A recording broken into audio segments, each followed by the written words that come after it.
Teacher Ted या प्रोग्रॅममध्ये lecture series चालू आहे. या लेक्चर सिरीजमध्ये मला माझे मनोगत मांडण्यासाठी प्लॅटफॉर्म उपलब्ध करून दिला त्याबद्दल सर्वप्रथम मी संयोजकांचे आभार मानते आणि सर्व उपस्थितांचे स्वागत करून माझ्या मनोगताला सुरुवात करते. हिंदीमध्ये एक कहावत है, सर सलामत तो पगडी 50. हीच फ्रेज फुल बॉडीसाठी जनरलाइज करायची तर आपल्याला strong, healthy, physically and mentally fit body is the master की ऑफ जॉयफुल और हॅपी लाईफ असं म्हणावं लागेल. सुंदर आयुष्य जगण्यासाठी आरोग्य खूप महत्त्वाचं. जेव्हा आपण शारीरिक, मानसिक, सामाजिकदृष्ट्या सुखी, समाधानी असतो तेव्हा आपले आरोग्य उत्तम असं आपण म्हणतो. त्यामुळे मिळालेलं आयुष्य, मिळालेलं आरोग्य मेंटेन करायचं आणि ते अजून उत्तम बनवायचं हे गरजेचं असतं. त्यासाठी आपण विविध आरोग्य सेवा वापरतो.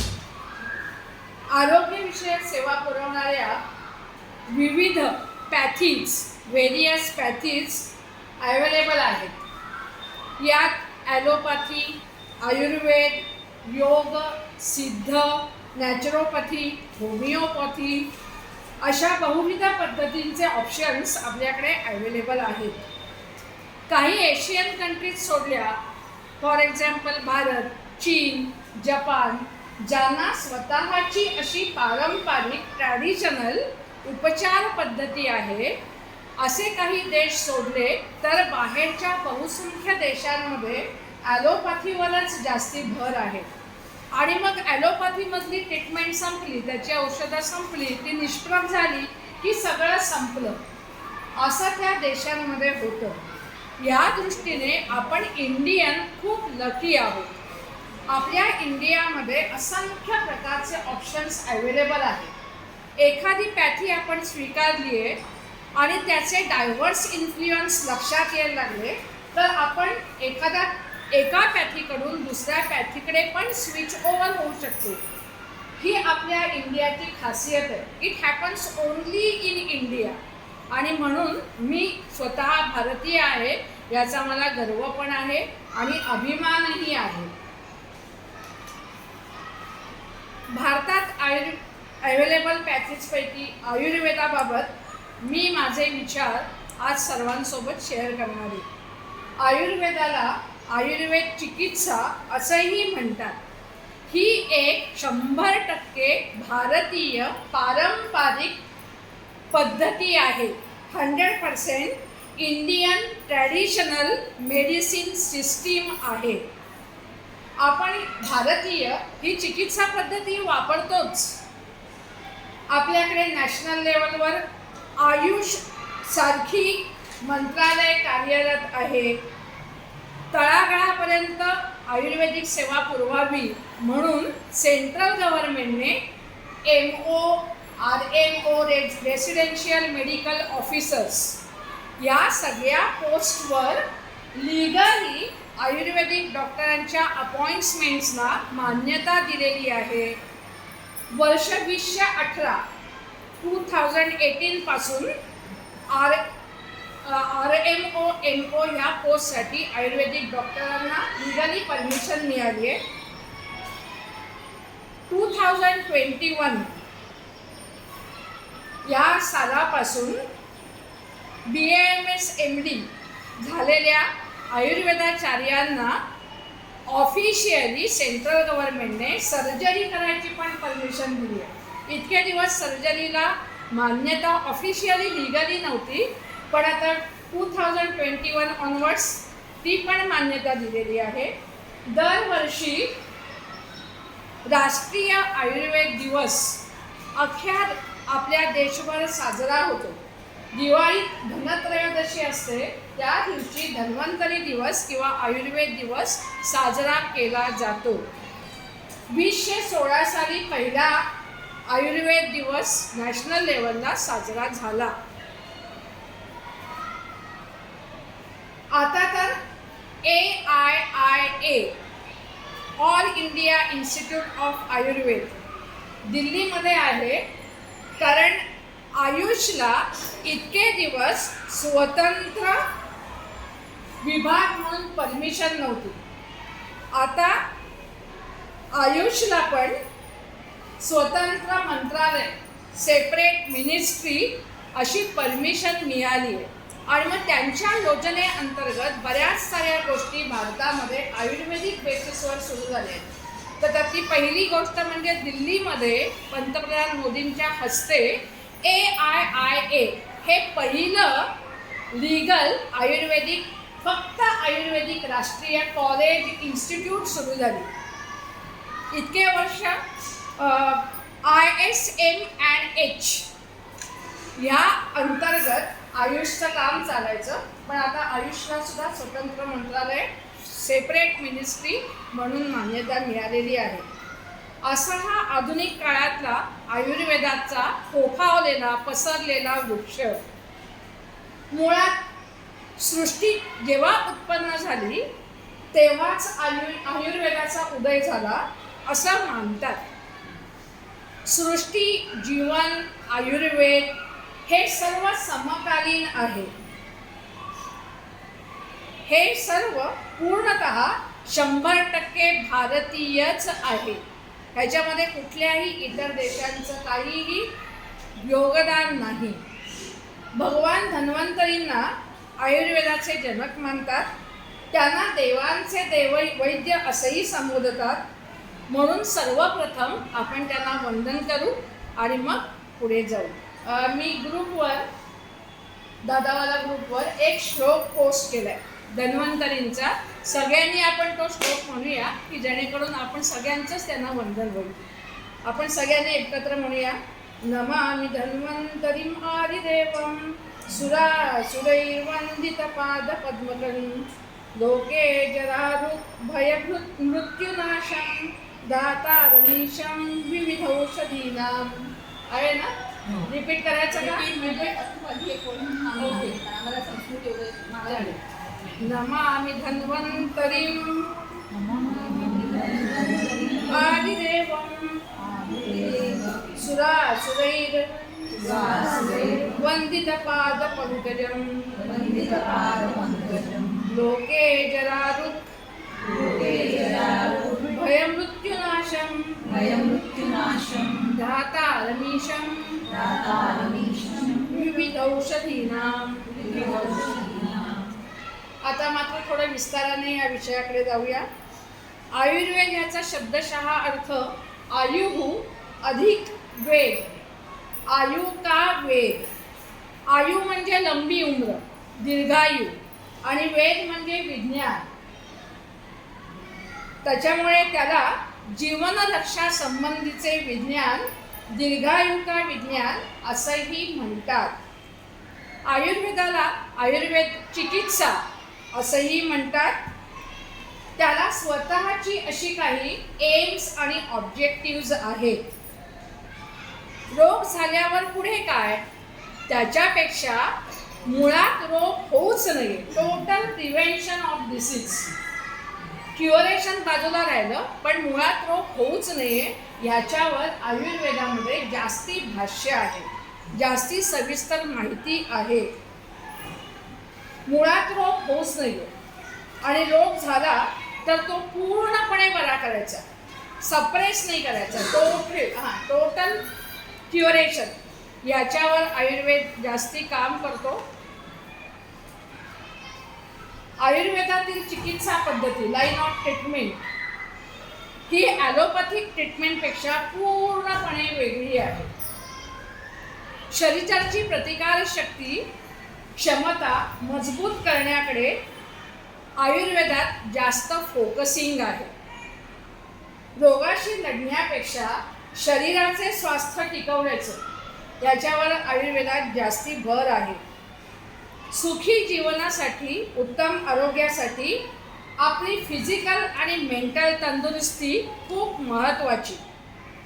यावर ती वाढवण्यासाठी, ती जपण्यासाठी काय काय केलं पाहिजे, आपली वागणूक, आपलं वागणं म्हणजे खाणं पिणं उठणं बसणं सगळ्या गोष्टी कशी असली पाहिजे, जनरल बिहेवियर काय असलं पाहिजे, अशा पद्धतीच्या काही मोरल्स आयुर्वेदामध्ये सांगितलेल्या आहेत, ज्या इतर कुठल्याही पॅथीमध्ये या मोरल्सचा उल्लेखच नाही आहे.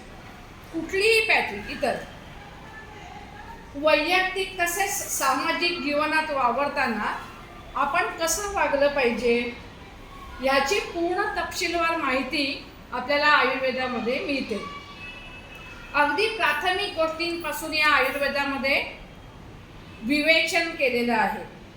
फॉर एक्झाम्पल, आपली दिनचर्या, रोजचं सकाळी उठण्यापासून रात्री झोपेपर्यंतचं शेड्यूल, अगदी सकाळी किती वाजता उठावं, इतक्या बारीक सारीक गोष्टींपासून आयुर्वेदामध्ये तपशील वर्णनं आहेत. दैनंदिन जीवन सुरू करताना ब्राह्मे मुहूर्ते उत्थितः, ब्राह्ममुहूर्त म्हणजे सूर्योदयाच्या पूर्वीचा 1-1.5 तासाचा काळ, तेव्हाच आपण उठलं पाहिजे आणि तेव्हापासूनच आपलं काम सुरू झालं पाहिजे असं आयुर्वेद म्हणतो. निसर्गाप्रमाणे आपण राहावं, निसर्गाला धरून आपण राहावं, त्याच्या शेड्यूलनुसार आपण आपली वागणूक ठेवावी असं आयुर्वेद सांगतो. खरं तर सनराईजच्या आधी 1.5-2 तास, म्हणजे जसं आपण प्रॅक्टिकल विचार केला तर सनराईजच्या आधी 1.5-2 तास बॉडीकडून आपल्याला काही इंट्युशन्स मिळतात. फॉर एक्झाम्पल, नॅचरल कॉल्स, हे जे नॅचरल कॉल्स आहेत त्याची इंट्युशन्स बॉडी वारंवार देत नाही, रिपीटेडली देत नाही.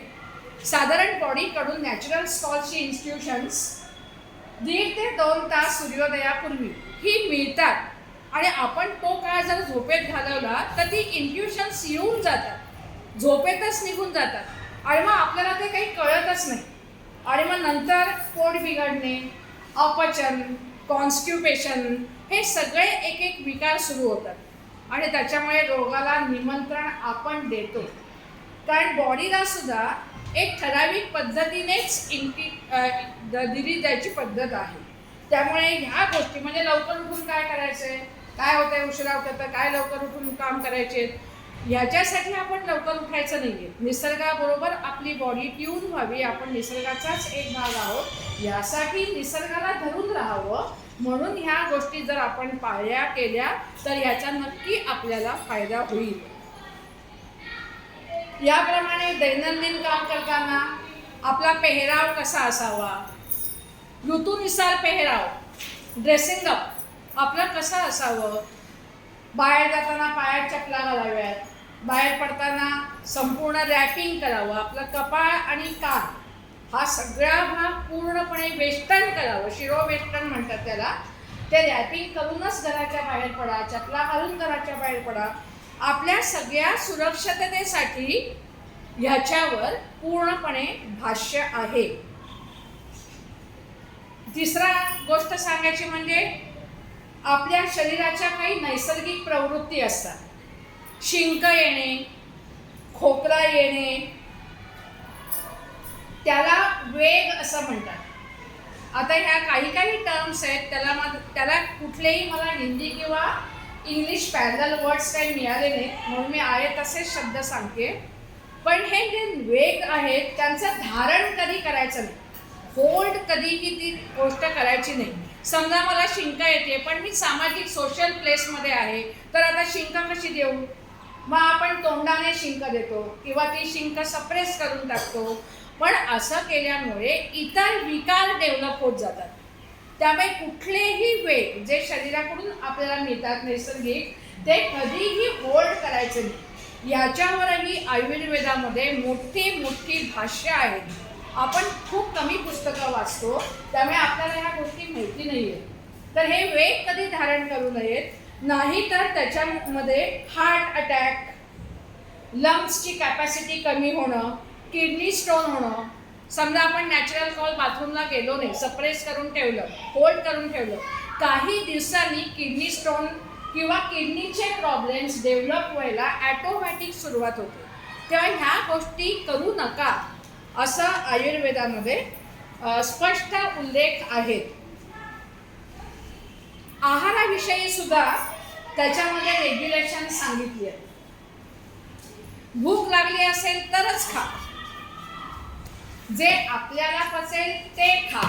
जे लोक काहीतरी म्हणतात की हे अन्न खाल्लं ह्याच्यामध्ये एवढे प्रोटीन्स आहेत, एवढे कार्बोहायड्रेट्स आहेत, म्हणून ते अन्न तुम्हाला पचेल असं नाही. ज्या गोष्टी आपल्याला पचत नाहीत त्या प्रत्येक ह्युमन पर्सनवर ते अवलंबून आहे, त्या गोष्टी तुम्ही टाळा.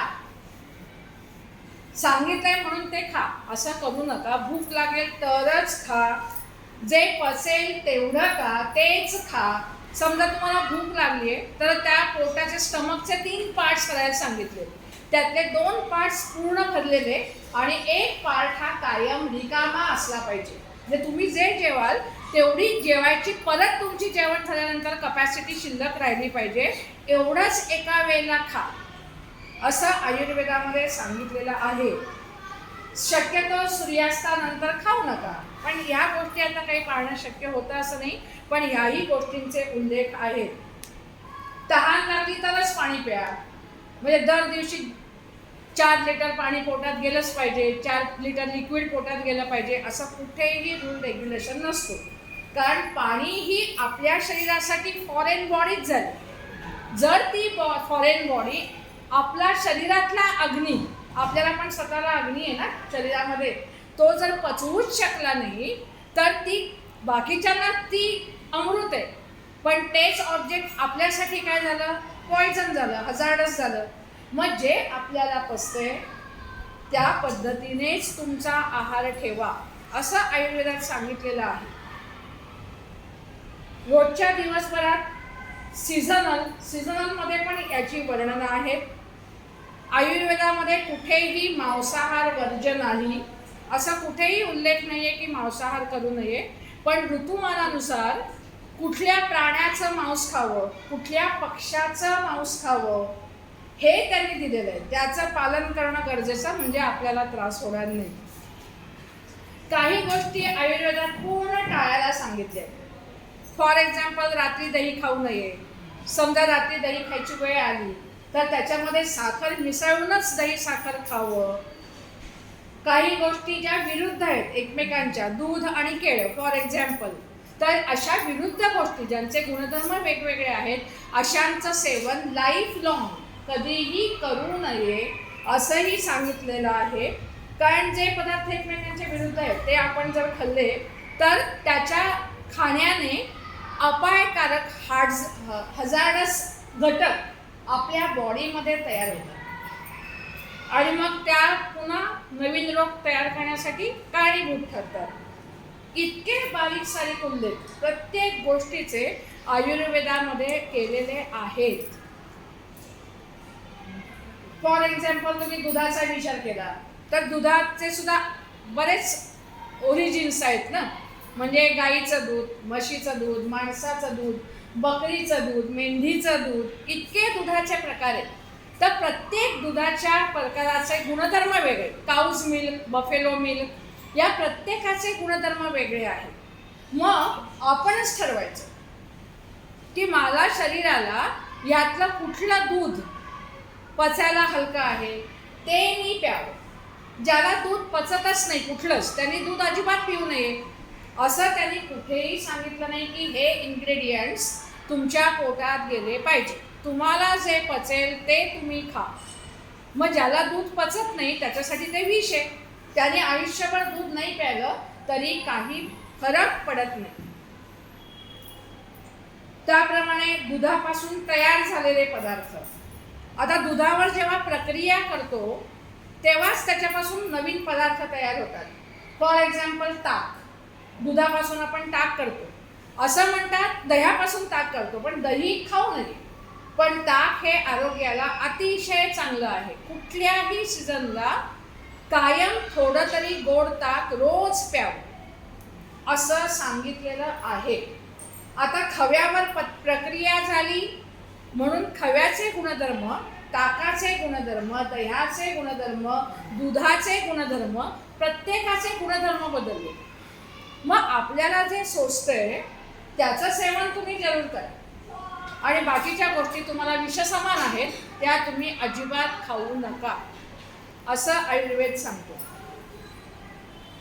करताना सुद्धा हल्ली काय करतात, दही घ्यायचं, थोडं पाणी घालायचं, नुसतं असं काहीतरी सारखं करायचं, झालं ताक तयार आणि प्यायचं. असं ताक तुम्ही जर करून प्यायलात तर ते त्रासदायक आहे. पारंपरिक पद्धतीने ताक करायची पद्धत आहे क्लॉकवाईज आणि अँटी क्लॉकवाईज, पुन्हा क्लॉकवाईज आणि पुन्हा अँटी. हँड ब्लेंडर वापरला तर तो युनिडायरेक्शनल फिरतो आणि तुम्ही रवी वापरली मेकॅनिकल तर तुमचं क्लॉकवाईज आणि अँटी क्लॉकवाईज अशा दोन्ही डायरेक्शन्समध्ये क्रिया होत असतात. आणि ह्याच्यामध्ये त्यांनी सायंटिफिकली आता प्रूव्ह केलं की जर तुम्ही युनिडायरेक्शनल आणि बाय डायरेक्शनल असे दोघांचे लोणी घ्यायचे आणि केमिकल लॅबोरेटरीजमध्ये तपासून घ्यायचे, तपासून ऑलरेडी घेतले आणि त्याच्यात त्यांनी स्पष्ट केले की त्या दोन्ही एकच आहेत पण त्याचं केमिकल कॉम्पोजिशन दोघांचीही पूर्ण भिन्न आहे. माझाच एक धीर अभय म्हणून आहे, त्याची स्वतःची लॅबोरेटरी आहे, तो PhD मायक्रोबायोलॉजिस्ट आहे आणि मोठी लॅब आहे स्वतःची. तर त्याला हे सगळे प्रयोग तो त्याच्या लॅबमध्ये करत असतो. म्हणजे मॉडर्न सायन्समध्ये आत्ता ही लोक ह्या गोष्टी ॲक्सेप्ट करत आहेत. आता या गोष्टींचे उल्लेख आयुर्वेदात खूप वर्षानुवर्ष आहेत. आता ते आयुर्वेदात कसे आले, त्यांचा शोध कधी लागला, कोणी त्या आयुर्वेदामध्ये हे सगळे गोष्टी लिहिल्या, याचा काही आपल्याकडे इतका इतिहास नाही आहे. साधारण चरक आचार्यांपासून पुढची काही माहिती आयुर्वेदाची आपल्याकडे आहे. पण ह्या सगळ्या गोष्टी वर्षानुवर्ष पारंपरिक आपल्या आयुर्वेदामध्ये स्क्रिप्टमध्ये ऑलरेडी आहेत आणि त्याच्यामुळे त्या जतन केल्या गेल्या. पदार्थावर प्रक्रिया झाली की गुणधर्म बदलतात. मी तुम्हाला सांगितल्याप्रमाणे एखादं उदाहरण घ्यायचं तर शेंगदाणा. आता मॉडर्न सायन्स काय म्हणतं, हा शेंगदाणा ना मग ह्याच्यामध्ये एवढे प्रोटीन्स आहेत, ह्याच्यामध्ये एवढे कार्बोहायड्रेट्स आहेत, एवढे मिनरल्स आहेत. आयुर्वेद असा विचार कधीच करत नाही. आयुर्वेद काय म्हणतो की तो शेंगदाणा कुठल्या प्रदेशातला आहे. समजा मी महाराष्ट्रात राहते तर ज्या मातीत आपण राहतोय त्या मातीत पिकलेलं धान्य खाल्लं तर ते आपल्या जीन्सना चांगलं. मग महाराष्ट्रात पिकलेला शेंगदाणा मी खाल्ला तर तो मला जास्ती चांगला. MP, गुजरात, UP या सगळ्या शेंगदाण्यांपेक्षा मी इथला जर शेंगदाणा खाल्ला तर तो मला कधी सोयीचा पडणार आहे. म्हणून त्याचेही उल्लेख आयुर्वेदात आहेत की प्रादेशिक पद्धतीने तुम्ही आहार करा. गहू हा आपल्याकडे पिकतच नाही मुळात, तो पिकतो नॉर्थला आणि मग तो जर आपण महाराष्ट्रात इव्हन जनरल कोणी पण खाल्ला तर त्याचे ॲडव्हर्स इफेक्ट जास्ती मिळतात. गहू पचायला खूप कठीण आहे म्हणून म्हणतात की रात्री तर कधी गहू खाऊच नाही. साऊथी लोक कधीही चपाती रोटी हे प्रकार वापरतच नाही, ते फक्त राईसच खातात. तर ह्या गोष्टी या सगळ्या आयुर्वेदाने सांगितल्या. आता मॉडर्न सायन्सवाले म्हणतात की स्प्राउटेड कडधान्य खा, पण आयुर्वेदामध्ये ह्याचे उल्लेख कधीपासून आहेत. काही कडधान्य ही स्प्राउटेड खा, सगळीच कडधान्य स्प्राउटेड खा असं आयुर्वेदाचं अजिबात म्हणणं नाही आहे. पण तरी पण जे आता मॉडर्न सायन्सवाले त्याचा अगदी शोध लागला आहे, मग आता हे खरं आहे, एवढी त्याची जी पब्लिसिटी करतायत ना, जाहिरात करतायत ना, तेवढं त्याच्यामध्ये काही नाही आहे. ह्या आपल्या पारंपरिक मेथड्समध्ये ऑलरेडी इनकॉर्पोरेट केलेलं आहे. पाण्याचं सुद्धा तेच आहे. आता मला प्रत्येक पाणी गावं बदलली, गावोगावी समजा मी कुठेतरी आता ट्रिपला गेले 2 दिवस किंवा विहिरीतलं पाणी, टॅप वॉटर, साठलेलं पाणी, तलावातलं, वॉटर पूलमधलं पाणी एकच पण तरी प्रत्येकाचे गुणधर्म वेगवेगळे आहेत. आणि जसं आहे तसं पाणी आपल्याला पचतंच असं नाही.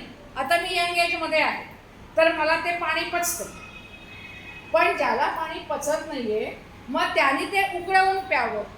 उकळवून का, म्हणजे त्याच्यावर आपण प्रक्रिया करतो आणि त्याच्यामुळे ते पचायला अजून हलकं करते. पाणी उकळणं म्हणजे ते निर्जंतुक करायचं असं आयुर्वेदात कुठेही म्हटलं नाही. असं उकळण्याने ते 100% निर्जंतुक होतं वगैरे. व्हायरसेस, बॅक्टेरिया या कुठल्याही प्रकारचे उल्लेख आयुर्वेदात नाहीच आहेत. फंगस या गोष्टींना आयुर्वेद मानतच नाही. तो म्हणतो तुमच्या शरीराला सोयीचं जे असेल ते तुम्ही ग्रहण करा. पाणी आता ह्या एजमध्ये मला 40 पर्यंत आहे तसं पचलं. समजा मोठं झाल्यानंतर मला तेच पाणी त्रासदायक व्हायला लागलं, तर त्यांनी सांगितलं की ते उकळवून प्या, हलकाव करा. त्याच्यावर प्रोसेस केल्यामुळे त्याचे गुणधर्म बदलले. मग ते तसं पाणी तुम्ही प्या. काही काही ठिकाणी तर सांगितलंय की तुम्ही ते 1/8 एवढा पार्ट आटवा आणि प्या. ज्यांना अजिबात पाणी सोसत नाही, खूप प्रॉब्लेम्स असतात, त्यांनी सांगितलंय ग्लासभर पाणी असेल ते 1/8 ग्लास करायचं आणि मग नंतर ते प्या. आणि ह्या सगळ्या पद्धती या स्टरलायझेशन निर्जंतुकी करण्यासाठी नाहीच आहे, हे आपल्या सोयीसाठी आहे. तांदूळ असंख्य प्रकारचे तांदूळ आहेत. बासमती आहे, आंबे मोहर आहे, पण त्याच्यात सुद्धा तुम्हाला कुठला पचतोय, तुमची बॉडी कुठली ॲक्सेप्ट करते तांदूळ, तो तुम्ही खा.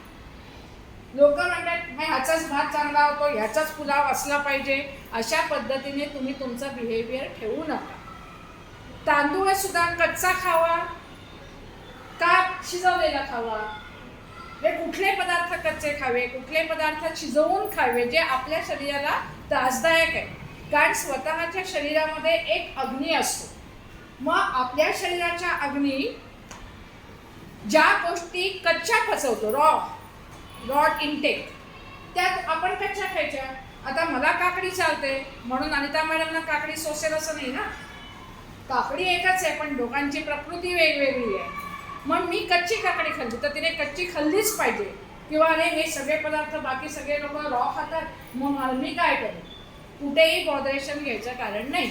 आपण आपली तब्येत टिकवण्यासाठी ह्या सगळ्या गोष्टींचा वापर करायचा असं आयुर्वेदात सांगितलं. 60 साळी भात म्हणतात, म्हणजे पेरल्यापासून 60 दिवसात तयार होतो. तो भात, तो तांदूळ सगळ्यात चांगला.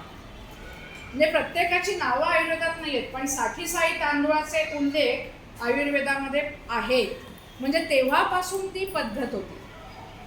आणि या सगळ्या गोष्टी आपण जर बारकाईने पाळल्या तर आपली ही तब्येत खूप चांगली राहील.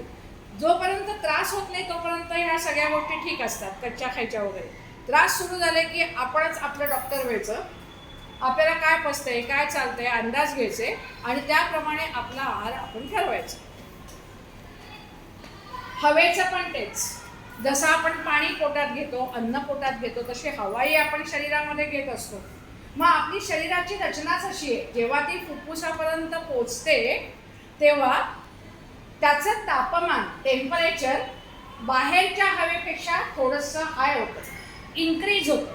आपली नाकामध्ये ज्या रक्तवाहिन्या आहेत, जेव्हा नाकाद्वारे श्वास आत जातो तेव्हा त्या हवेवर त्या उष्णतेची प्रक्रिया होते आणि त्याच्यामुळे फुफ्फुसापर्यंत गेलेल्या हवेचं टेम्परेचर आणि ॲटमॉस्फेरिक एअरचं टेम्परेचर वेगवेगळं असतं.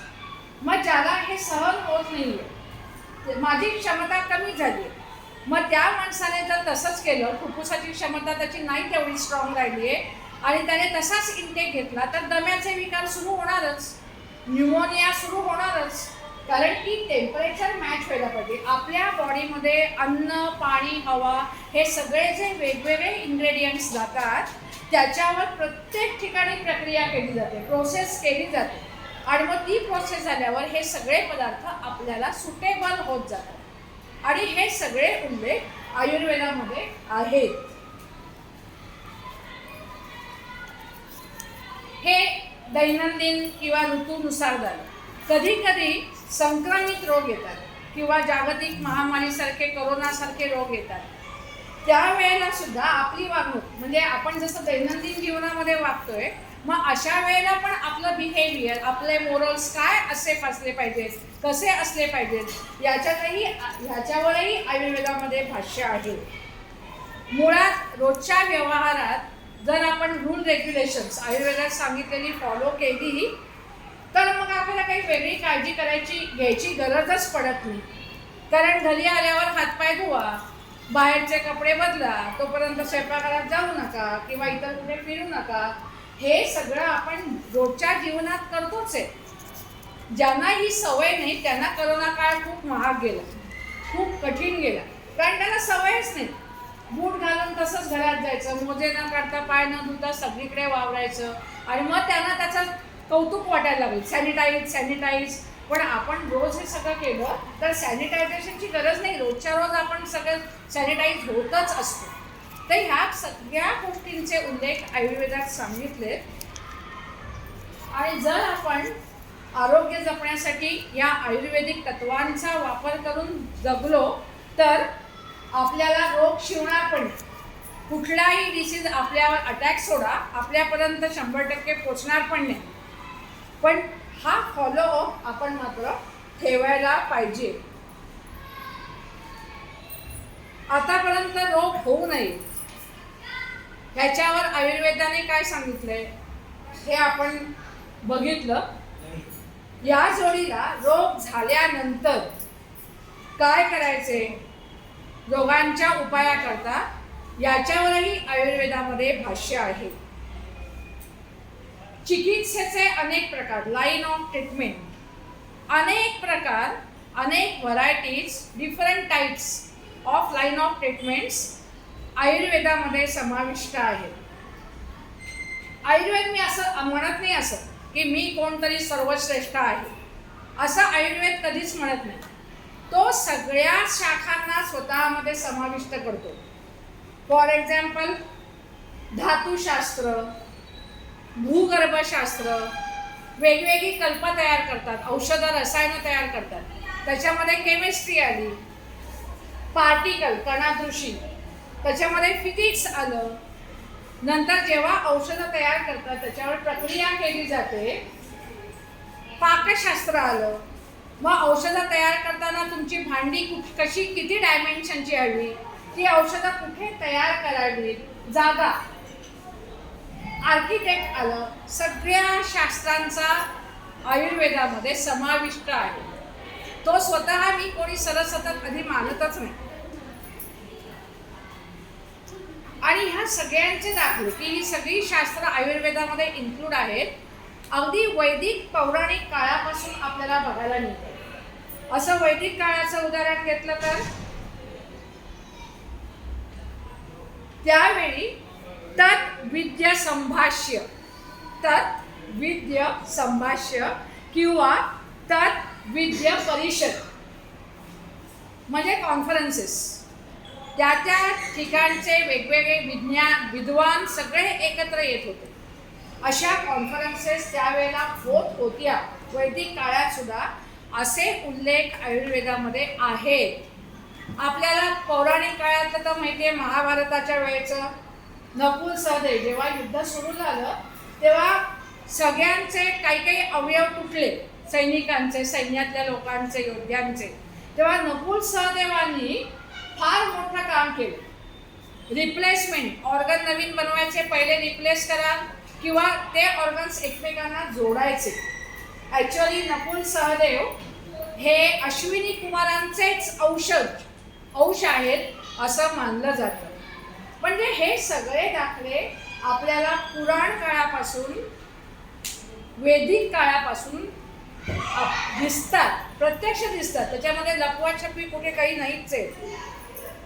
कर्णाच्या बाबतीत पण म्हणतात की कर्णाने स्वतःचा सोन्याचा दात दान केला. मुळात आपल्या सगळ्यांना माहिती आहे की कधीही कोणाला सोन्याचा दात येत नाही, सगळ्यांचे दात नेहमीसारखेच असतात. मग ही सोन्याची दात ही काय कल्पना आहे, म्हणजे त्यावेळेला सुद्धा कॅपिंग कुठेतरी ही प्रोसेस होती ना, म्हणून त्याच्यावरती त्याने कॅप केली असेल सोन्याची. म्हणजे ह्या सगळं शस्त्रकर्म, जिथे तुमची सर्जरी आहे, ही शस्त्रकर्म सुद्धा त्यावेळेला वापरली जात होती. जसं मी म्हटलं, वेगवेगळ्या शाखांच्या वेगवेगळ्या चिकित्सा पद्धती आहेत. त्या सगळ्यांचे दाखले आपल्याला फार प्राचीन काळापासून बघायलाही मिळतात. त्यामुळे आयुर्वेदामध्ये ते असणं हे चुकीचं नाहीच आहे.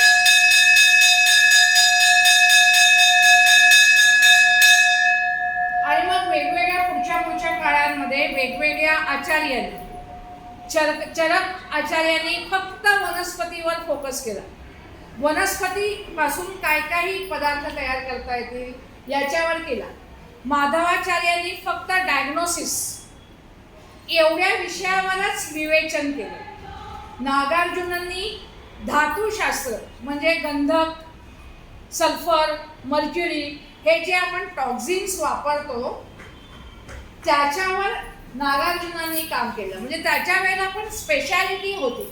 आणि मग हे वेगवेगळ्या आचार्यांनी स्वतःच्या पद्धतीने स्वतःच्या संहिता लिहिल्या, विषयवार त्याच्यातली मांडणी केली आणि मग ती पण आयुर्वेदामध्ये पुढे पुढे पुढे विस्तारित गेली. आयुर्वेदाचा विस्तार आपोआप पुढे पुढे होत गेला. आजच्या काळातही आपण या सगळ्या थिअरीजचा वापर करतोय. अगदी कॉमन म्हणजे पंचकर्म, हे तर सगळ्यांना माहिती आहे. पंचकर्म चिकित्सा पद्धती किंवा चिकित्सा प्रणाली, त्याला शोधन कर्म चिकित्सा पद्धती असंही म्हणतात. रोग खूप वाढला असेल तर तो शरीराच्या पूर्ण बाहेरच काढून टाकायचा. वमन, विरेचन, उलटी व्हायला पाहिजे किंवा एनिमा देऊन बस्ती द्यायला पाहिजे. दुसरी पद्धती आहे शमन चिकित्सा पद्धती. शमन म्हणजे सप्रेस करायचं. रोगाची तीव्रता खूप नसेल म्हणजे त्या रोग्यामध्ये, तर तुम्ही साध्या औषधाने ते सप्रेस करू शकता. त्याच्यासाठी पुढे जाऊन काही करायची गरज नाही. तिसरी पद्धती आहे अग्निकर्म चिकित्सा पद्धती. क्वार्टरायझेशन म्हणतात ना आत्ता आपण त्याच्यामध्ये, ती अग्निकर्म चिकित्सा पण आधी सांगितली. त्याच्यामध्ये काय केलं जातं, एक धातू घेतला जातो, तो खूप तापवायचा ठराविक टेम्परेचरला आणि शरीरावर प्रत्यक्ष लावायचं, ते दाब द्यायचा गरम धातूने की ती जखम बरी होते. संधिवात, इसब, वेगवेगळे जे स्किनचे डिसीज आहेत, स्किनचे, आता त्याला इंग्लिश नावं मलाही माहीत नाही आहे, ते पण नाहीसं करण्यासाठी या अग्निकर्माची चिकित्सा सांगितली आहे. मध्ये आम्ही हिंगणघाटला गेलो होतो. हिंगणघाट आणि आनंदवन, तिथे या लोकांचे कॅम्प होते. मी त्यांच्याबरोबर अशीच गेले होते, मला काही तिथं काही बाकी काम नव्हतं. तर तिथे जी पायाला भोवऱ्या होतात ना खाली, तुरपा म्हणतात त्याला इंग्लिशमध्ये, मला एवढं काही माहिती नाही. तर ते काढण्यासाठी कितीतरी लोक आले होते. मग हेमांगी आणि माझे मिस्टर यांनी इथली सगळी साहित्य घेतली. ती त्यांची ती अशी काहीतरी नळी होती, सळी वगैरे, मग ती तापून ते भोवऱ्या सगळ्या त्या कापत होते. म्हणजे ह्या सगळ्या पद्धती नंतर त्याचा काहीच साईड इफेक्ट नाही. त्यावेळेला थोडा त्रास होईल, पण ते जे आहे डिसीज ते तुमचं संपूर्ण बाहेर जातं ना. आता ह्या वेगवेगळ्या चिकित्सा पद्धती आहे. रुग्णाचा अंदाज घ्यायचा की त्याला रोग कितपर्यंत गेला आहे, त्याचा तो साध्य आहे, कष्टसाध्य आहे का असाध्य आहे. म्हणजे रोगाचे पण वेगवेगळे प्रकार आयुर्वेदात वर्णलेले आहेत. मी काय डॉक्टर नाही, पण मी जे ऐकते घरात किंवा मी त्याच्यामुळे थोडं जे काय वाचन केलं आहे त्याच्यावरून मला ह्या गोष्टी कळल्या की कष्टसाध्य म्हणजे खूप प्रयत्न करून त्याचं क्युअर करायचं, सहज साध्य सप्रेस करता येतो औषधं घेऊन, असाध्य कधी तो बरा होणारच नाही.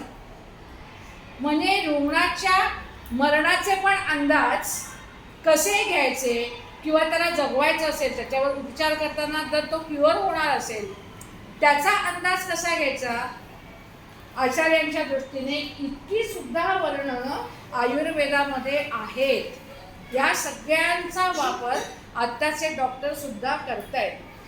त्याच्यानंतर शस्त्रकर्म म्हणजे सर्जरी. शक्यतो सर्जरी अवॉइड करतात आयुर्वेदिक डॉक्टर. नाईलाज म्हणजे मग कुठेतरी सर्जरी केली करतात ते. अदरवाईज ह्याच सगळ्या वेगवेगळ्या पद्धतीच्या चिकित्सांनी काय करता येईल का ह्याचे प्रयत्न जास्ती असतात. सुश्रुत आचार्य, सुश्रुत म्हणून जे आहेत आयुर्वेदिक, त्यांना फादर ऑफ सर्जरी म्हणतात. ते पहिले ज्ञात सर्जन. म्हणजे आत्ताच्या काळामध्ये आपल्याला सुश्रुत मिळते. ह्याच्या पूर्वी अनेक आचार्य असे होऊन गेले असतील की जे सर्जरी करत होते. इवन कॅटरॅक्ट, मोतीबिंदूची ऑपरेशन्स सुश्रुताचार्यांनी केली आहेत असे उल्लेख आयुर्वेदात आहेत. ते असं काहीच नाही, या प्रत्येक गोष्टीच्या बारीक बारीक गोष्टींचे उल्लेख आयुर्वेदामध्ये आहेत. Plastic surgery, postmortem, intestine surgery, प्रत्यक्ष पोट फाडून, या सगळ्या गोष्टी सुश्रुत आचार्यांनी डेव्हलप केल्या आणि त्या पुढे पुढे पुढे आपण वापरतोय. क्षारसूत्र ही पण एक चिकित्सा पद्धती आहे. क्षारकर्म ही पण एक चिकित्सा पद्धती आहे. क्षारकर्म म्हणजे काय? वनस्पतींपासूनचे क्षार, त्यांचं वीर्य म्हणजे त्यांचा रस. वनस्पती अडुळसा, निवडुंग, आघाडा, टर्मरिक, हळद, चिंच, सगळ्यांपासून वनस्पतींचे क्षार काढले जातात आणि मग कुठल्या रोगाला कुठला क्षार द्यायचा हे ठरवलं जातं. या सगळ्या गोष्टी आयुर्वेदामध्ये नमूद आहेत आणि म्हणून आपण असं म्हणू शकतो की आपला आयुर्वेद हा खूप श्रेष्ठ आहे. मॉडर्न सायन्समध्ये हे सगळे आता दाखवत आहेत, शोध लावतायत, पण हे आयुर्वेदामध्ये भारतीय ट्रॅडिशनलमध्ये कधीपासून पूर्वीपासूनच नमूद केलेलं आहे. सांगितल्याप्रमाणे साध्य असाध्य रोग, रिकरिंग रोग तात्पुरते जातात, पुन्हा रिकर होतात. त्याच्यासाठी अपुनर्भव चिकित्सा पद्धती आहे. अपुनर्भव चिकित्सा पद्धती मी ह्यांची नावं ग्रुपवर टाकले, त्याचाही एक फोटो काढलाय बघा. या सगळ्या ज्या चिकित्सा पद्धती आहेत ना, दादावाला ग्रुपवर त्याची लिस्ट टाकली आहे. मला जे जमलं ते प्रमाणे मी केलं. माझ्याकडून काही गोष्टी स्किप पण झाल्यात, कारण मी जेवढं ऐकते घरात, कारण घरात 24 तास आता तेच विषय चालू असतात आणि मग थोडं ऐकायचं, मग थोडं स्वतः वाचायचं. आणि इंटरनेट हा काही मास्टर नाही आहे, त्याच्यामध्ये काही काही गोष्टी इतक्या चुकीच्या दिलेल्या आहेत. त्यामुळे जो व्यवस्थित माणूस असेल, ज्याच्यावर तुमची श्रद्धा आहे, त्याच्याकडून ऐकलं तर आपल्याला बरं पडतं. हे सगळं झालं शारीरिक व्याधी शरीराचे. आता मानसिक व्याधी पण आहेत ना, सायकोलॉजिकल डिस्टर्बन्स. मग ह्या सायकोलॉजिकल व्याधींबद्दल सुद्धा आयुर्वेदामध्ये विचार केलेला आहे. सत्वावय जय चिकित्सा, सत्वावजय ही एक चिकित्सा पद्धती त्यांनी सांगितली आहे, ज्याच्यामध्ये मानसिक आरोग्य तुम्ही रुग्णाचं सुधारू शकता. मग रुग्णाची बाकीच्यांनी कसं वागलं पाहिजे, डॉक्टरांनी कसं वागलं पाहिजे. डॉक्टरांना पण त्यांची आचारसंहिता आहे. आयुर्वेदाने तेही पण लिहून दिली आहे की डॉक्टरांची आचारसंहिता काय, डॉक्टरांनी रुग्णाशी कसं वागलं पाहिजे ह्याचे पण रूल रेग्युलेशन्स नमूद केलेले आहेत. त्याप्रमाणेच तुम्ही वागा असं त्यांचं म्हणणं आहे. नुसता पैसा मिळवणे असा काही उद्देश ठेवू नका हे ते म्हणतात. आणि ह्या सगळ्या लाईन ऑफ ट्रीटमेंट्सच्या जोडीला वेगवेगळी प्रमाण आयुर्वेदाने ॲक्सेप्ट केलेली आहेत. प्रमाण म्हणजे काय? ज्या गोष्टी प्रत्यक्ष प्रूव्ह नाही झाल्या, अनुमानाने आपण त्याचे आराखडे लावून कन्क्लुजन्स ड्रॉ करतो आणि त्याचा वापर करतो. ती प्रमाणं आहेत. शब्द प्रमाण आहे, युक्ती प्रमाण आहे, अनुमान प्रमाण आहे. शब्द प्रमाण म्हणजे काय? आता वडीलधाऱ्यांनी सांगितलेलं ऐकायचं. असं गृहीत धर, मला ह्यांनी माझ्या आजोबांनी हे सांगितलंय ना, मग त्याला मी क्वेश्चनिंग नाही करत बसायचं. त्यांनी त्यांच्या अनुभवातून कुठून तरी हे मान्य केले, ते तुम्ही ऐका. काही काही अनुमानं आहेत, कन्क्लुजन्स ती लोकांनी काढलेत, पण तुम्ही ती ॲक्सेप्ट करा. असं असूच शकणार नाही. मला जोपर्यंत अनुभव नाही तोपर्यंत मी या गोष्टी ॲक्सेप्ट करणार नाही असं म्हणत बसू नका. अशी वेगवेगळी प्रमाणं सुद्धा आयुर्वेदात मध्ये समाविष्ट आहेत.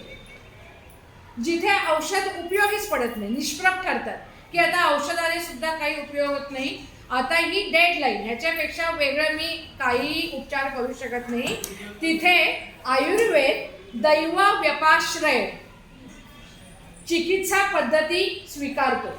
दैव व्यपाश्रय म्हणजे काय?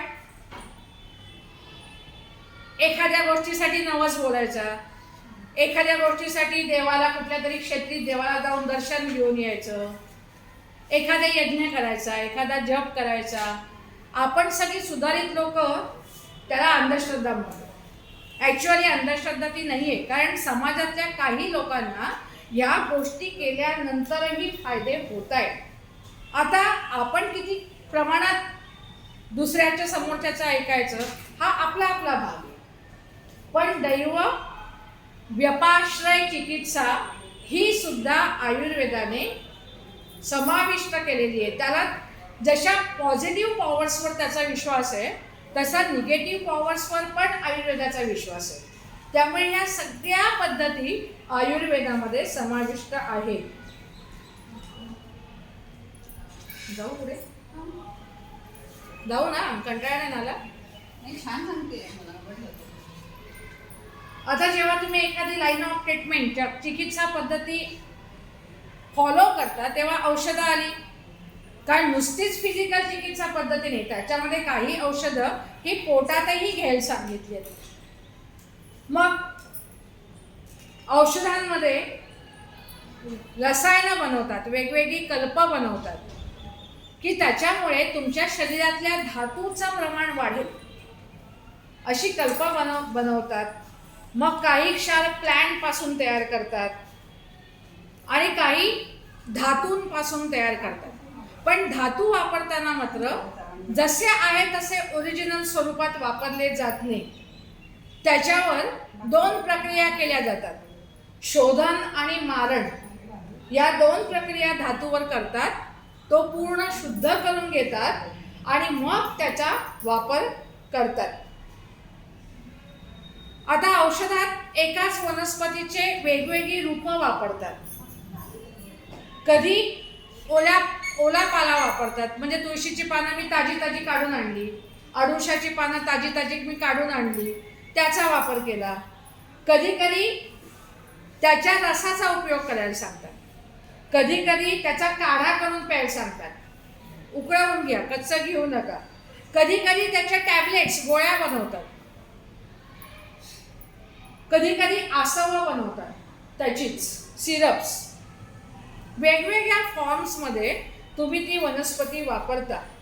पण मग जेव्हा त्याचा फॉर्म बदलतो तेव्हा त्याचं प्रमाण किती घ्यायचं, प्रपोर्शन काय ठेवायचं, त्याचं स्वरूप काय ठेवायचं. म्हणजे मला जर मी तुळशीचा काढा करून प्या असं डॉक्टरने सांगितलं असेल तर दुसऱ्या माणसाला ते अपायकारक पण होऊ शकतं. तेव्हा डॉक्टरच्या सल्ल्यानुसार ते तुम्ही ड्रायमधलं वापरा, टॅबलेट वापरा, काढे वापरा, नुसतं ओला पाला खा, काय असेल ते डॉक्टर तुम्हाला सांगतात. पण या सगळ्याचे आयुर्वेदामध्ये समावेश आहेत. आता जेव्हा धातू शुद्ध केला जातो तेव्हा त्याला उष्णतामान किती द्यायचं, किती टेम्परेचरला तो तापवायचा. प्रत्येक धातू बदलला की उष्णता त्याला द्यायची जी आपण बाहेरून देतो त्याची टेम्परेचर बदलणार. मग टेम्परेचर बदलतं. मग एकाच झाडाची लाकडं प्रत्येक धातू शुद्धीकरणाला वापरून चालतील का? ज्या धातूला जे टेम्परेचर आवश्यक आहे ते टेम्परेचर तयार होईल अशा झाडाचा, अशा लाकडाचा उपयोग करा असंही त्यांनी सांगितलंय. हा धातू शुद्ध करायचा ना, मग ह्या झाडाची लाकडं वापरा. दुसरा कुठला धातू असेल तर वाय झाडाची लाकडं वापरा. कारण लाकडं जरी बदलली, झाडं जरी बदलली, त्याच्यामुळे मिळणारं उष्मांक, उष्णतामान पण बदलतं. आणि ह्या सगळ्या गणितांचा विचार आयुर्वेदामध्ये आहे. म्हणजे सांख्यशास्त्र आलं.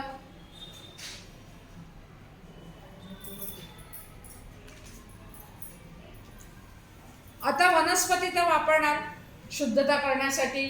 मग ह्या वनस्पती सुद्धा सजीव आहे. मग ह्या वनस्पती तोडायच्या आधी त्यांना प्रार्थना करावी की लोकांच्या कल्याणासाठी मी तुला तोडतोय, अशी प्रार्थना करून ती वनस्पती तोडावी असं सांगितलेलं आहे.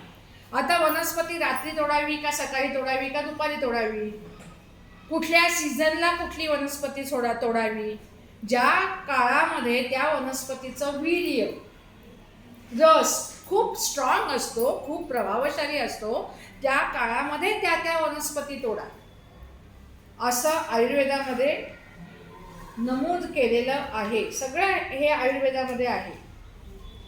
आता काही औषधं ही रिमोट जागेमध्ये तयार करा. मग रिमोट जागेमध्ये तयार करताना झोपडी कशी बांधा, कुठल्या तरी धातूपासून मला कल्प तयार करायचे, मला रसायन तयार करायचे, आणि मग त्या धातू जेव्हा उष्ण करू, आपण प्रक्रिया त्याच्यावर करू, तेव्हा त्याचं जे बाहेरचं भांड आहे पातेलं ते कुठल्या धातूचं वापरा, किंवा जे तुम्ही चूल लावाल त्याची डायमेन्शन्स काय ठेवा, म्हणजे आर्किटेक्ट आला आणि पाककला आली, कारण तुम्ही त्या त्या ठिकाणी तेवढ्या टेम्परेचरला तो धातू तापवणार आहात.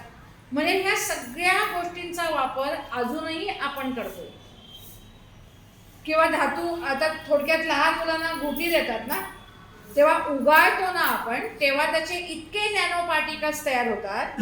आणि हेच जर तुम्ही रेडीमेड आणून दिलं तर ते काय उगाळत नाही, ते तुम्हाला उकळवून देतात.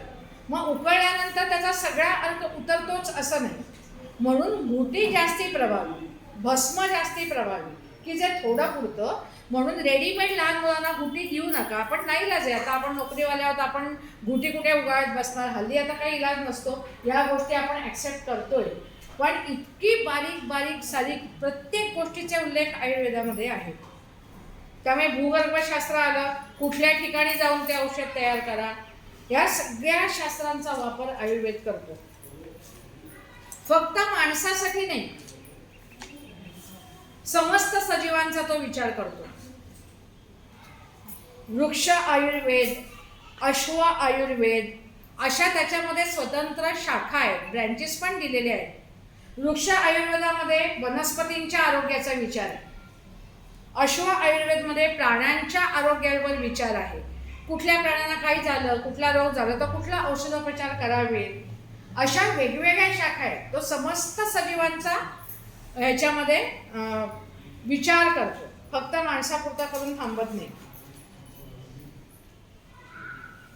आता हे माणसासाठी आपण जर विचार केला तर हे सगळं आपण का करतो? स्वतःच्या सुखासाठी करतो.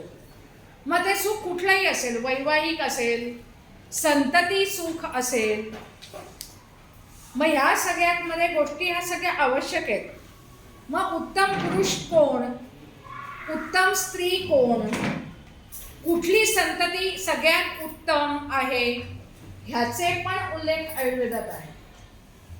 उत्तम संतती निर्माण होण्यासाठी उत्तम पुरुष, उत्तम स्त्री कशी निवडावी याचा पण विचार आयुर्वेदामध्ये आहे. त्याच्यावर औषधं दिलेली आहेत.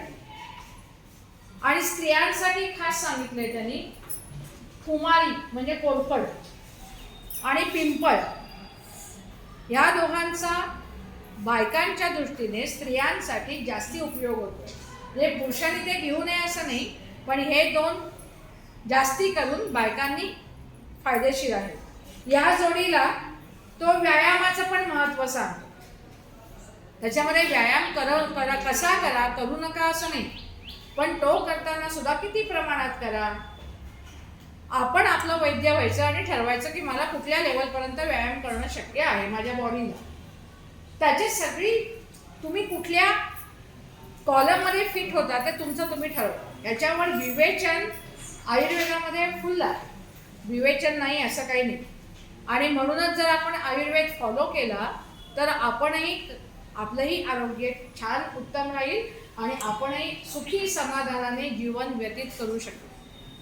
सगळ्यात शेवटी सगळेजण आपण प्रार्थना करतो, सर्वेपि सुखिनः सन्तु सर्वे सन्तु निरामया सर्वे भद्राणि पश्यन्तु मा कश्चित् दुःखमाप्नुयात्. मी आपली रजा.